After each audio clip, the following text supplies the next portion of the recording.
gears and talk about some MMA in the UFC, baby. Last week we talked about Fight Night 174, sort of a little appetizer for this week because it is time for UFC 252. Now, this is a card full of heavy hitters, but all eyes are on the main event, which is Miocic versus Cormier. And let's bring in the man that knows the octagon better than anyone else, combat sports expert Dave Milhouse. Dave, how you doing, man? Doing great. Thanks for having me, Allie. Oh my gosh, of course. It's always our pleasure to have you on. Well, Milhouse, we had you on last week to sort of give us a preview for this event, and you had your early money on Cormier, but last week you said it was really a week out. There was a lot you still needed to look into and lock in on, of course. But Dave, now that we're just 3 days away from the championship matchup, who wins? Is it Miocic, Cormier 3 on Saturday? Like, is it Miocic? Is it Cormier? What are your thoughts? Give me your take. I need it all.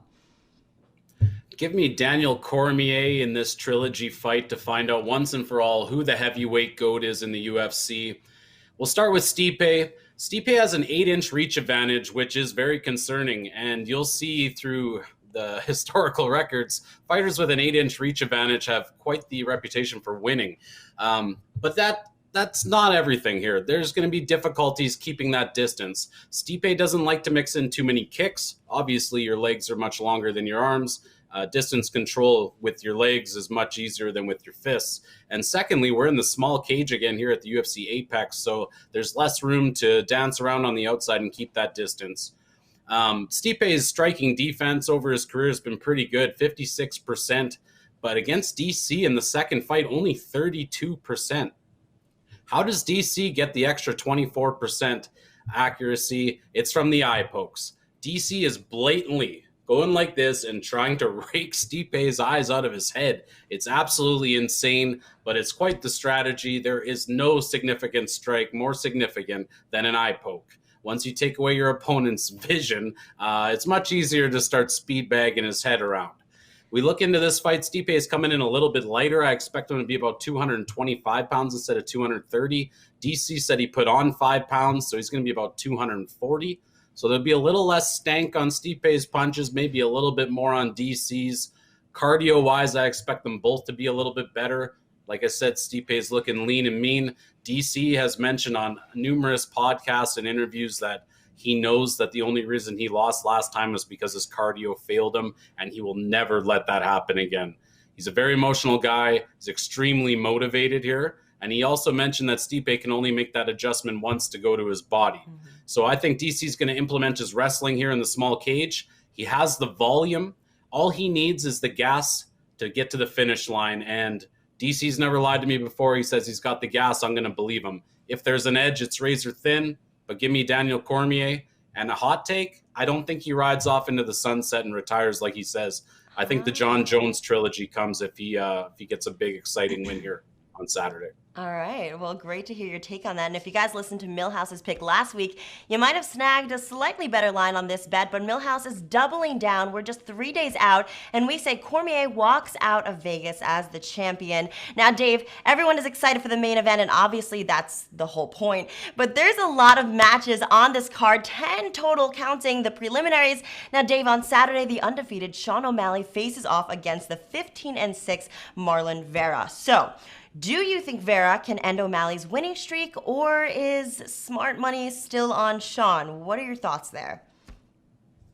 I think smart money might as well stay out of this. I think the pick to win is Sean O'Malley, but I do think the line's a little bit inflated, and you'll be seeing that through his whole career until the hype's gone. Just like Conor McGregor, if you want to wager on him, you're going to have to pay a premium. I made the line minus 220 or 220 fair line, so 220 for Vera as well. So there's like the slightest margin of value on Vera, but I don't think that means you have to invest in him. But Chito Vera has many ways to win this fight. He's the better grappler. He's better jiu-jitsu. When you get in nice and close in that range, he throws mean elbows. He's pretty much better everywhere but distance. The problem I have with risking that is that Sean O'Malley starts so hot and Vera starts so slow.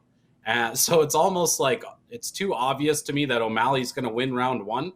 And at that point, if you're interested in Vera still, you'll get a nice live line look. No doubt about that. But that's how I'd be playing if I was looking for Marlon Vera. Otherwise, it's just Sean O'Malley gets it done, maybe like a 29-28 kind of thing.